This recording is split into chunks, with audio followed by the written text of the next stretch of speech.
We solve a problem for software teams, specifically for engineers and product managers. We're basically a stack for your notification infrastructure.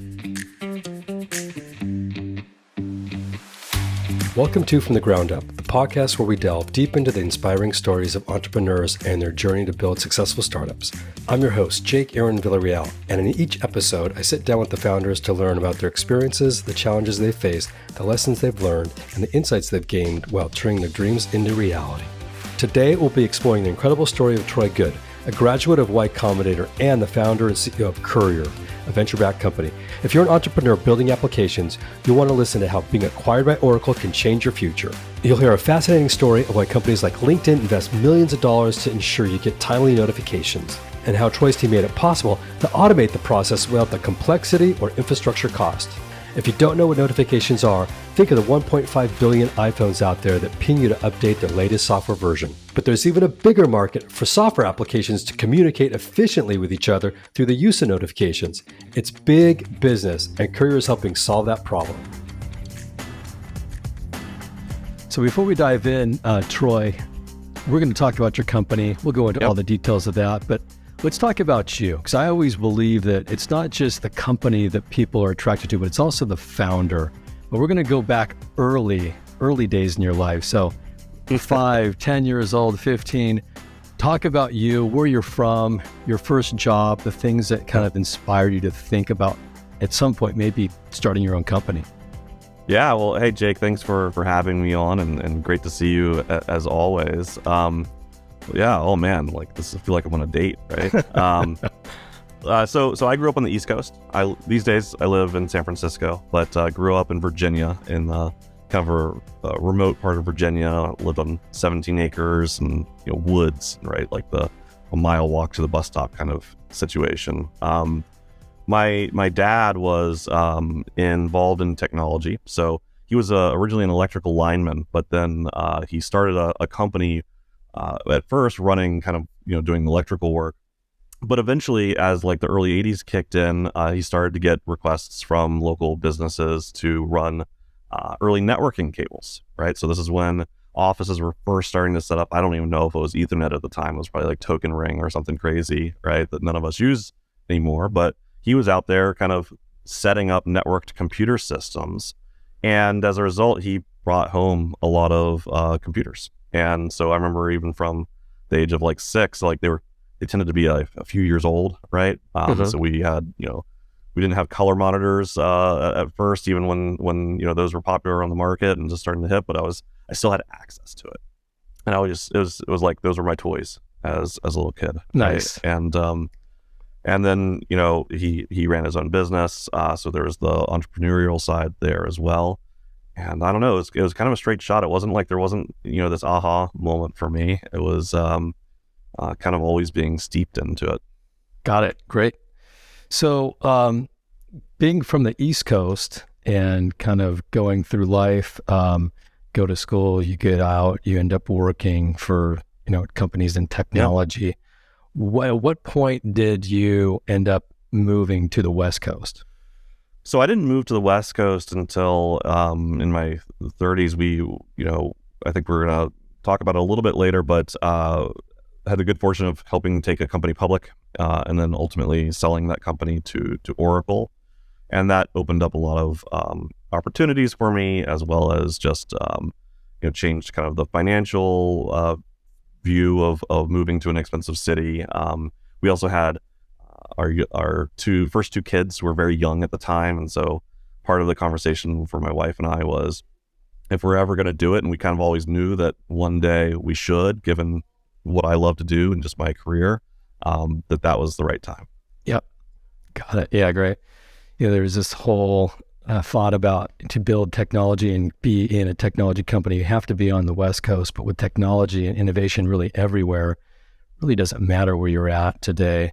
It totally doesn't. Although I would say, I think the sweet spot is for the founder to be on the West Coast, because the thing is, you can build a technology company and you can especially bootstrap a technology company from anywhere. You can fundraise from anywhere, but there are pretty distinct advantages to being in the Bay Area if you plan to raise venture capital. Yeah, got it. That makes sense. Proximity really does matter when it comes to raising capital and just your network and who you engage with. So um, let's talk about your career. You talked already about a Sure. company you helped take public, and early on, you got a degree. Was it in computer science? I never finished my degree actually, but it was computer science. So I'm going to date myself here, but I had an opportunity to go work for a startup in the dot-com boom. And Yeah. so that's when I left school for what I thought was just going to be a summer thing, and then had the opportunity to kind of keep working there and making more money, and then ultimately we were able to sell that company, and that was really kind of the unexpected launch of my career. Was like a buddy was just like, hey, come down and work for the startup for the summer, and I was like, well, that sounds like fun. It's almost like an informal internship. Let's go do it, and managed to just never go back. That's great. Yeah, degrees matter sometimes, and sometimes it's about the person, the leader, the insights you can take from your experiences and bring that to the next opportunity. So you've been in looking at your career track, been leading engineering teams and taking ideas and bringing that into a product and bringing it to a market. But you did mention what I think a lot of people strive for, which is joining a company that becomes, a public entity or becomes acquired. Right. What company was that, and what was that experience like? So yeah, the big one, the one we took public and was acquired was a company called Eloqua. Eloqua had essentially created the cloud marketing automation space. So they compete still to this day with companies like Marketo and HubSpot. So they enable marketing teams to run kind of their digital campaigns, right? Predominantly email, but also and there was they'd been around for a while.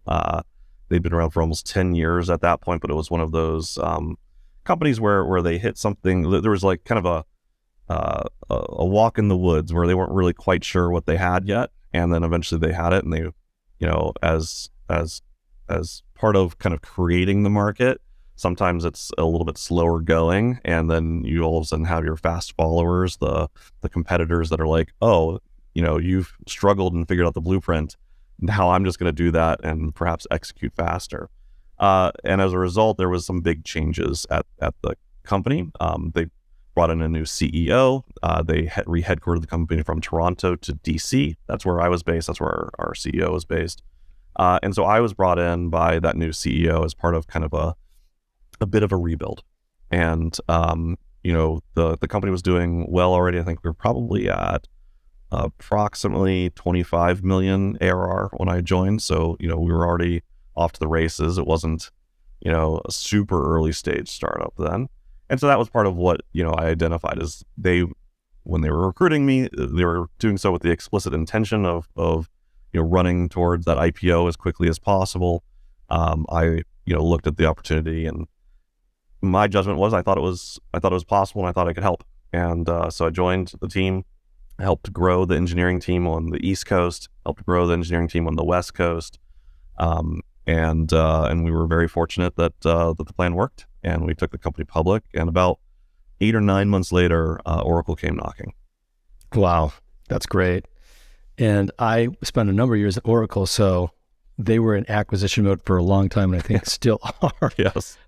When you go from a company you help take public and then you're acquired by Oracle, there's a shift, I'm assuming, in culture and trying to understand what your tasks are moving forward.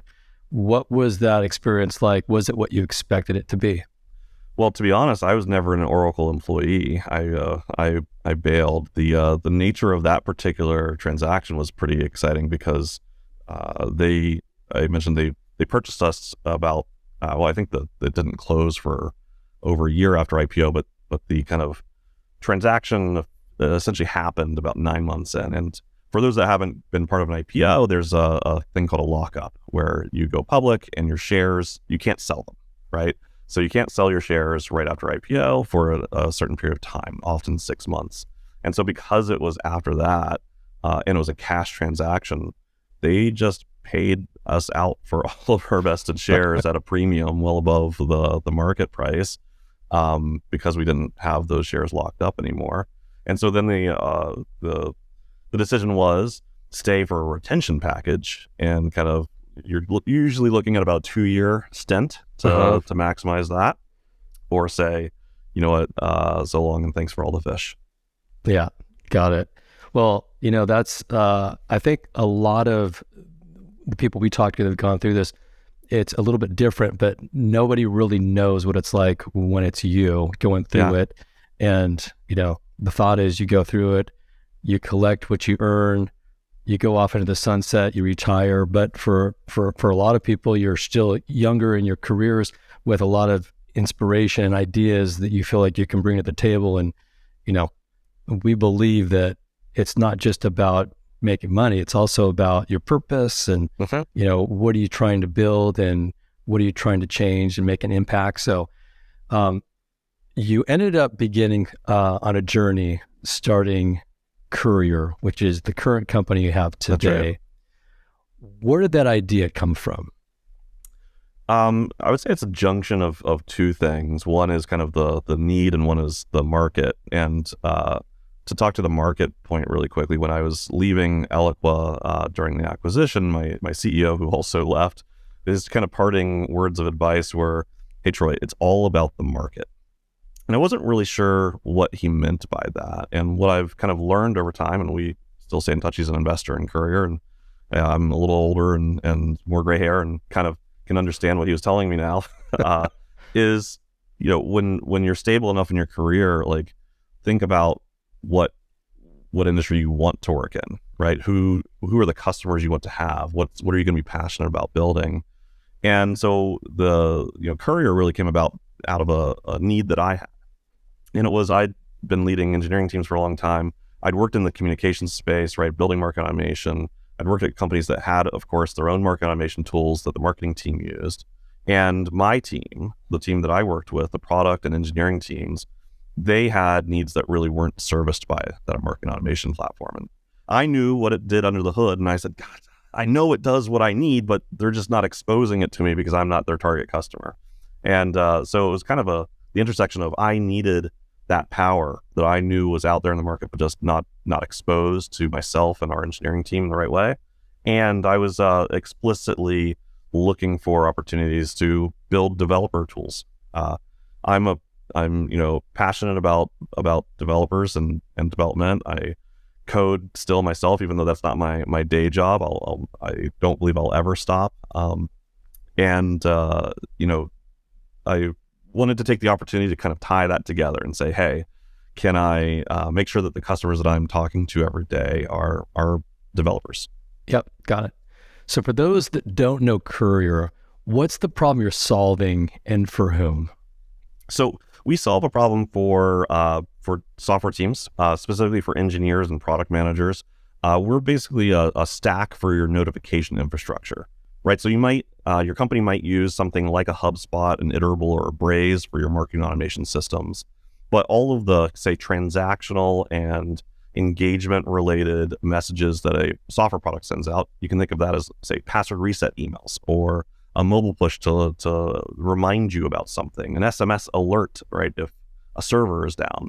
All of those kinds of things, it's really hard to use the existing marketing-focused systems for that. So we built a new set of tools for developers to programmatically engage across multiple channels, to do things like white labeling their messages using their customer's brand, to do things like preference management, list subscriptions and fan outs, delays and automations, all of that kind of targeted at those engineers and product managers. So when you think of companies that send out hundreds of thousands of millions of notifications a day, a month, a year, what are some of the companies that we should know about that do that? Yeah, well, I always joke that when I was first starting Courier, I went out and talked to all of the big companies to talk to their notifications teams. And my joke with them was that they were my product managers because they had already built it. And I was just like, tell me what you've built. I'm just going to build that for everybody else because you don't sell yours. Smart. Right? So the one that I think is doing it the best is LinkedIn. So LinkedIn is obviously sending out tons of messages as both a B2C platform and a B2B platform. As a consumer, right, I'm receiving invites, right? Jake asks me to connect. Jake sends me, a message saying, hey, come on my podcast, right? I get emails from other people I don't know. There's all that. And then on the B2B side, right, we're a Sales Navigator customer, as are many sales teams. And we get all sorts of notifications there around like such and such prospect downloaded your white paper, all that. So there's all of these kind of messages that are highly personalized and customized for me, right? They're not campaigns about like the spring sale, right? And they're not onboarding drips, right? They're about, hey, this activity happened. They do some really sophisticated things around batching, right? Making sure if your podcast episode blows up and 100 people, want to connect with Jake shouldn't get 100, notifications that day, right? Send them one that says, hey, 100 people asked you to connect. So they have a whole team internally called the Air Traffic Controller Team. That's the name of their internal system, essentially their version of Courier that they've built over the last 10 years. And they've got about 60 to 70 engineers that build and maintain that system. Hiring globally can open the door to vast talent pools, but knowing where to look can take time.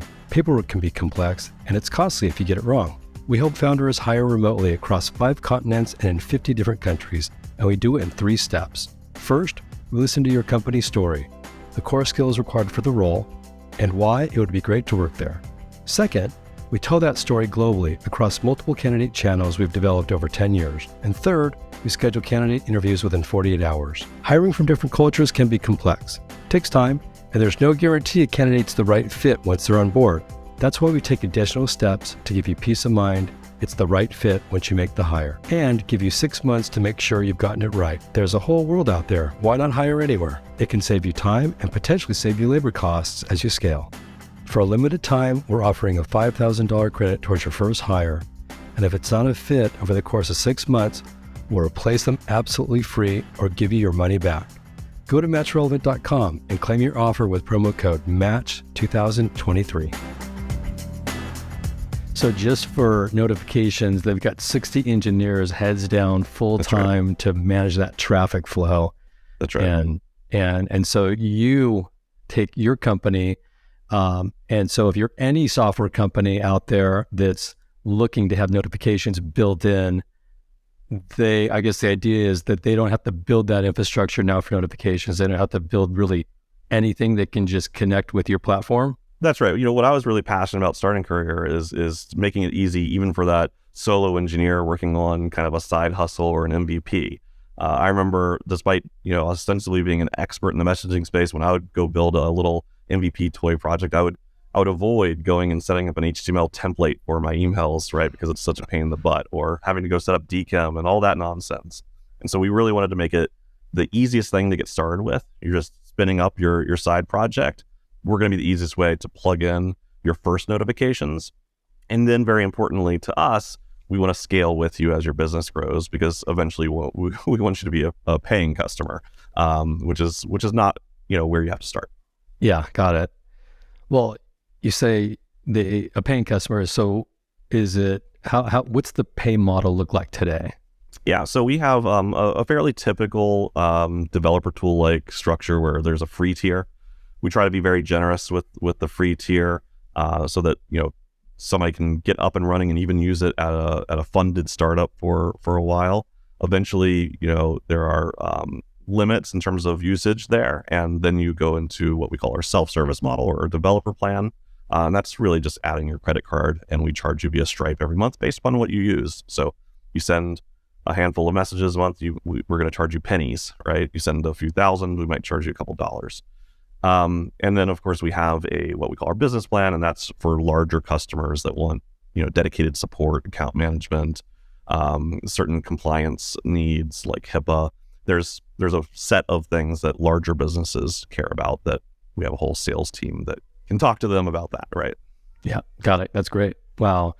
That makes it real easy if you want to start a company and you understand there's certain things you need to embed into your platform without having to pay a lot up front. You can get something functional, looks professional, scalable, all that good stuff.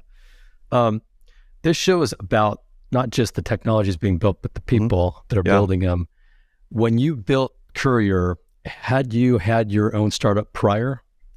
No, I'd worked at a couple very early stage startups. I mentioned earlier when I first left school, I was, I think employee 15, 16, somewhere around that at an early stage startup. The company just before Courier, I joined as, I think, employee 4 or 5. I think those were the 2 earliest stage. So I'd never been, employee number 1 or employee number 0, depending on how you want to count it, right? So I'd never gone through that first initial phase, but I'd been there early. I wasn't a big company kind of guy. Yeah, got it. So you start Courier, and in parallel, you get accepted into Y Combinator, which is, a school that essentially everybody in technology that's in the startup world knows about. What made you want to do that, and what was the experience of being part of that? Yeah, that was wild. I started Courier in April 2019, and the application for YC was at the end of March 2019. And so it was actually before I'd really even started working on Courier, because I had to, exit my previous gig. But I was sitting there, I saw the deadline, and I was like, okay, well, I'm not going to make this deadline. I'll just wait for the next batch, because they didn't have rolling applications at the time. So it would have been, a 6-month wait. And I'd seen a video, I believe by Daniel Gross, who was one of the partners who now runs Pioneer Fund. And he was very explicit about, hey, the YC partners actually like to see you apply multiple times. So, don't ever feel like you're too early, because they want to see kind of the delta between your applications. And so I was like, well, there would never be a bigger delta than going from 0 to having something. So I might as well put together an application and be like, I don't really have anything, but here's what I'm planning to do. Fully with the expectation that, I wasn't even going to get an interview, let alone get accepted. And I didn't even decide to do it until the very last day when it was due, and it was a Sunday. I said, yeah, I should just do it. And so spent a few hours. Probably don't need to spend that long, but I did, because I was being neurotic about making sure it was perfect, or as perfect as it can be for a last day submission. Yeah. So, send it in, put it out of memory, right? Like, of course it was kind of back there, right? I cared. I don't want to pretend I didn't care, but I wasn't optimistic. Yeah. Right? So I was like, okay, I wonder how they're going to, how will I know that they've told me no, right? Will I get the email, or what's going to happen? So then literally, a few days later, start the company for real, full time. And at the end of that first week, we met the person who became the lead for our seed round, which we weren't necessarily even going to raise. And so a few weeks into starting the company, we had a term sheet for our seed round, and had just been invited to interview at YC. Went and did the interview, and they tell you same day if you're accepted at the end of the interview. And so we were very fortunate that we were accepted. And so we had the term sheet and the YC acceptance, which is a pretty great start. I was like, all right, IPO in a few months, right? Like, you plot the trajectory here. And ultimately decided to do both. And so we have an amazing lead for our seed round, Pat Malatak, who's former VP product at Twilio, absolute expert in our space. And then, going through Y Combinator, and that's an amazing program with obviously a well-known pedigree, amazing peers in there that I still stay in close contact with, right? Where we're kind of able to share our experiences and oftentimes very shared experiences of challenges we're going through. Right. I feel very fortunate. What did you think was the biggest benefit? You got the network out of it. Sounds like that's a really big benefit. Anything for startup founders that may want to apply that they don't know what they're going to get out before they potentially apply to do it? Yeah, so I would say that there are essentially 4 key benefits to YC, and which one's going to be applicable to you or most exciting to you is going to vary on your circumstances. So the first is that, some people consider it a school. I don't. There's very little training, right? There was literally like a day a day where we went in at the time, we were all going into Mountain View on site. That's all changed now post COVID. But we went in for a day. There was a bunch of sessions, and they were like, "Here's how you cold email people. Here's how you do this. Here's how you put together a pitch deck." See ya, right? Like, that's the extent of the school. So I think that can be valuable. Like if you're a fresh grad coming out of Stanford or whatever, Right. You're going to learn things in that because you haven't really been in a startup environment yet, and they kind of give you that crash course. If you've been in a startup environment, frankly, you're unlikely to learn all that much. You'll learn some things because they cover a lot of different job functions, and you're unlikely to have done them all, but limited.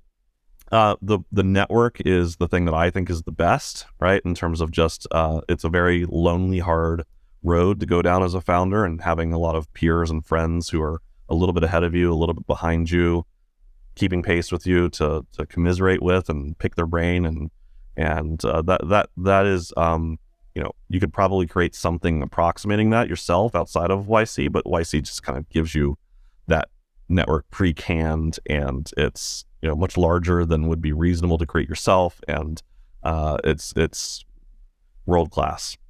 There is, the opportunity to pitch at the end of the program for demo day. If you are like most YC companies, you haven't raised a seed round. We were very different in the fact that we raised kind of, concurrently with going into YC. So Right. We didn't really need to raise money after YC.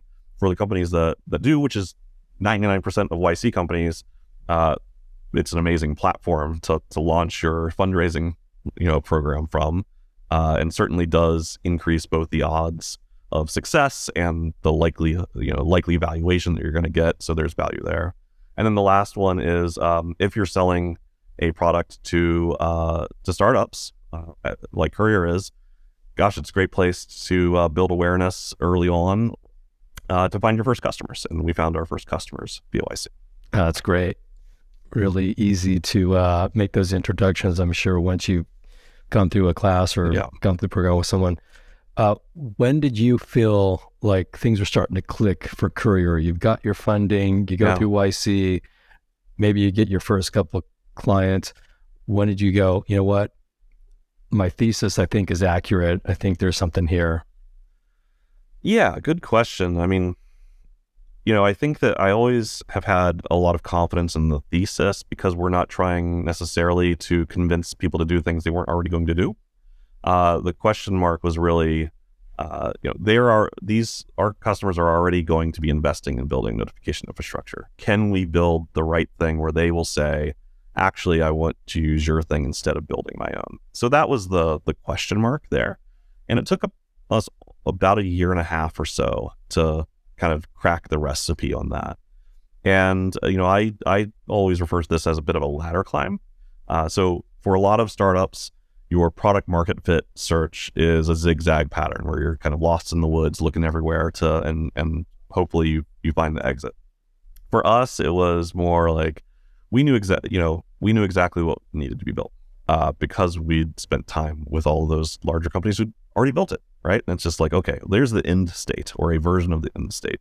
So let's project a fairly linear path from point A to point Z, but that's going to take 5 years to get to. So, what can we develop now that customers could use and get value out of? And we did that at first, and we were able to get some early companies using Courier and finding value, but it wasn't really enough value and enough maturity baked into the platform to really drive significant revenue, right? And so that's what took us about 18 months to crack the nut on. And for us, it was that ladder climb of just building maturity. And as we built maturity into the platform and into the business, we were able to unlock larger and larger customers. Is there anything that is in the product roadmap that you see coming that you're really excited about? Oh, a whole lot of things. Yeah. So we're doing some pretty awesome stuff just this quarter. I think we just yesterday released a whole new part of our new redesign of the product. So we've always been a company that cares deeply about design, both in the design that we put in front of our customers and how they use our product, as well as the design that they're extending to their own customers, right?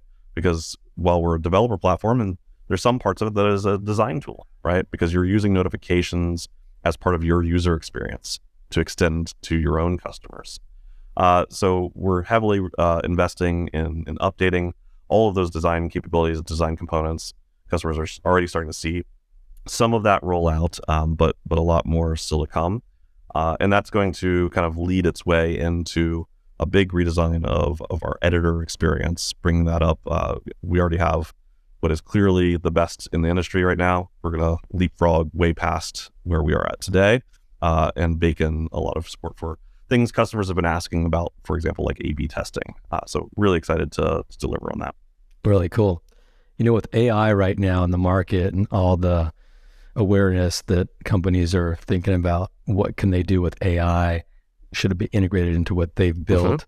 How does AI have an impact on your platform, if at all? And do you see it? It does. We were an early adopter, so we have ChatGPT integration already in the platform today. The way we use it, the way we've kind of identified as the best use case today, is kind of helping with the blank canvas problem.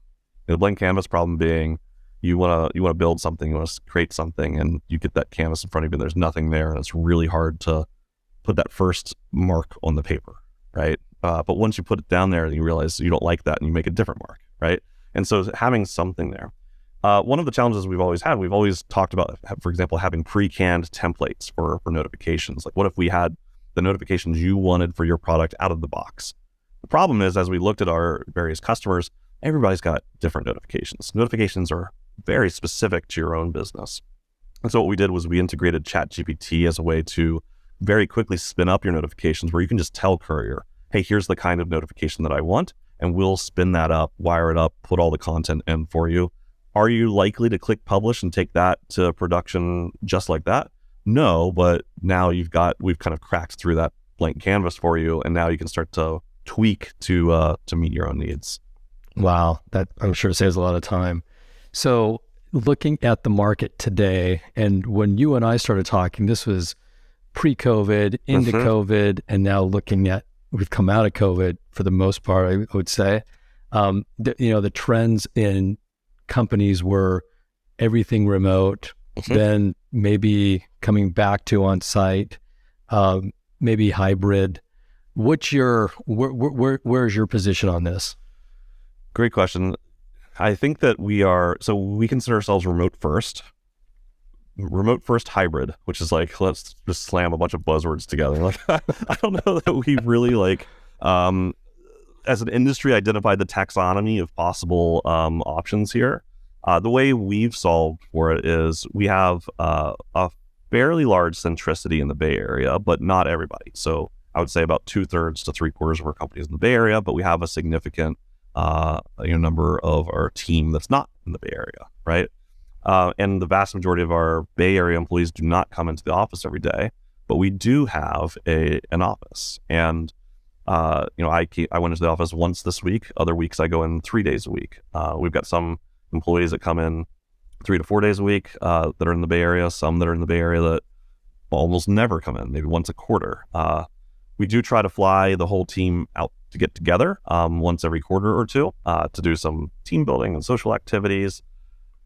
So I don't know, man. Like, we're still feeling it out like anybody else is. I don't think it's realistic to say we're going to go back to everybody's heads down in the office every day. At the same time, I think the companies who are just saying, hey, we're never in person, we're never shoulder to shoulder at a whiteboard, I think you're missing out on a lot there. So trying our best to kind of find the sweet spot in between. Yeah, got it. That makes sense.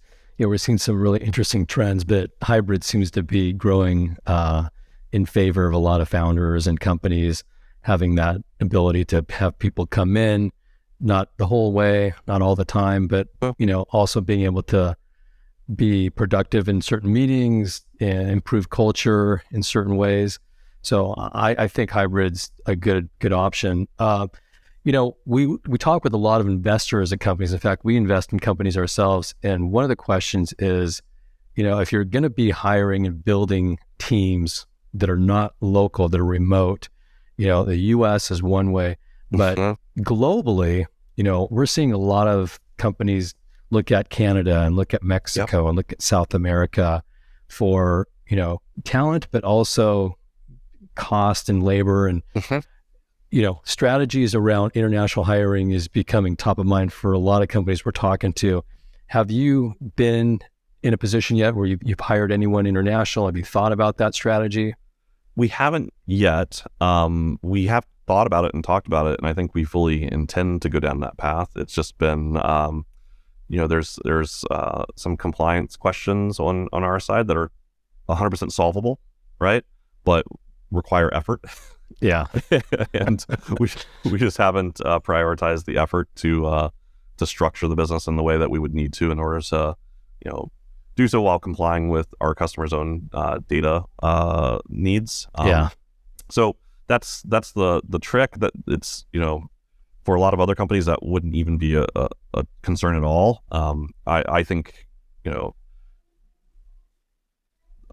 I think within the next year we'll have figured that out and made some progress there.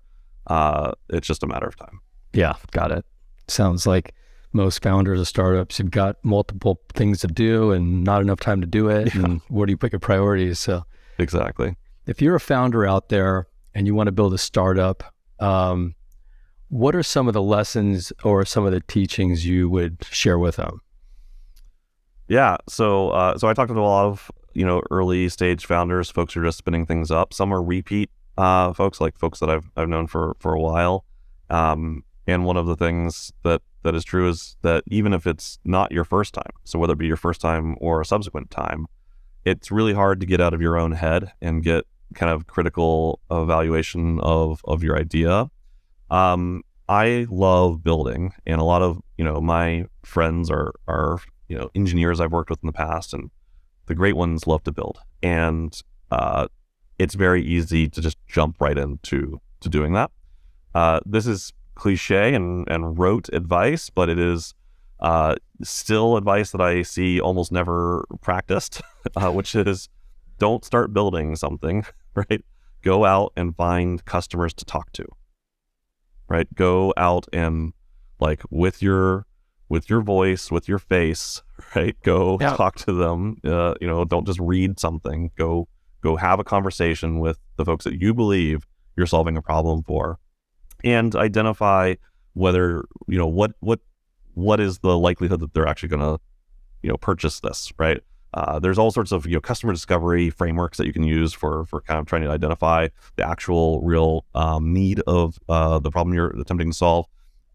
I don't think you need to be all that highly structured about it. I just think if you're thinking about starting a company, go find, identify who you think your customer is, and then go spend as much time with that kind of person as you can, and don't start building something until you're confident that you know who you can go sell the first release of that to. Yeah, that's great advice.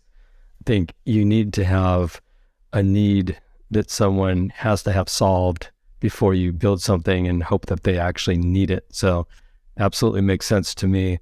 We look at companies a lot of where they're at and how they've tracked, but we also talk to the founders about their level of success, satisfaction, happiness. And out of, we've interviewed 35,000 people in our business so far. And one of the things that's a common denominator is happiness is equated to progress for a lot of people and a lot of companies. It's not always about the outcome. Sometimes it's the journey. Yeah. And in that journey for you, what has been the things that you've looked at that have been progressive that you say, these are the things that have made me happy personally? And then as a company, where's the progress that you've been real satisfied with? Yeah, I think I'll answer that in reverse, starting on the company side. On the company side, it's always around metrics, right? It's around revenue, it's around usage, it's around, acquisition and seeing signups go up and all of those things. To be honest, though, on the personal side, while that is important to me and obviously matters to me, the thing that I've found personally most satisfying is seeing the product evolve from something that, was an idea that I first had to an idea that other people agreed was a good idea, right? But that's doesn't mean all that much, to getting our first customers who were interested in using Courier and saying, yes, I would use that, I would buy that. That felt good, but where it really started to feel good and felt like real tangible progress was when it actually went live. When we had customers actually using Courier in production to power mission critical use cases, and then to see that they actually loved it, right? Seeing those first renewals come in, right?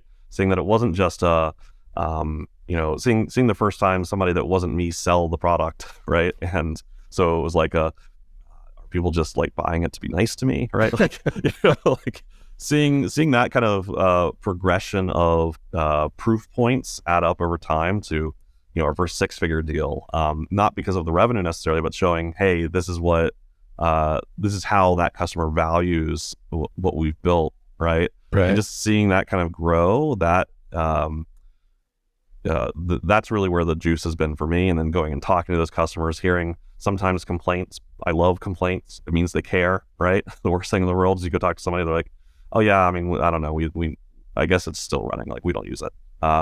So it's the customer adoption and love of the platform is really where I've derived my personal satisfaction. Yeah, that's great. Well, this has been great talking to you, Troy, getting an update, seeing where things are from your perspective. If someone wants to find out about Courier, where can they go? Yeah, really easy. We're www.courier.com. So it's Courier.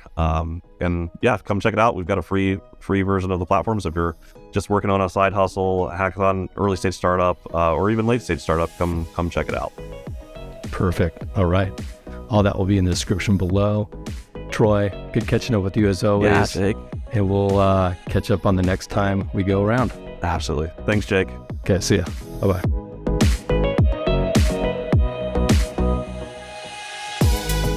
Before we wrap up, I want to give a big shout out to all the entrepreneurs that have joined to make this podcast possible. And for all the listeners for listening. It means the world to me that you chose to spend your time with us today. I'm your host, Jake Aaron Villarreal, signing off for now, but can't wait to connect with you all soon on the next episode. Take care. This show is sponsored by Match Relevant, a company that helps venture-backed startups find the best people in the market, and they do it in 3 simple steps. First, they sit down with founders to understand their story. Second, they tell their story into multiple candidate channels. And third, they schedule interviews within 48 hours. Find us at matchrelevant.com to learn more about how we do it.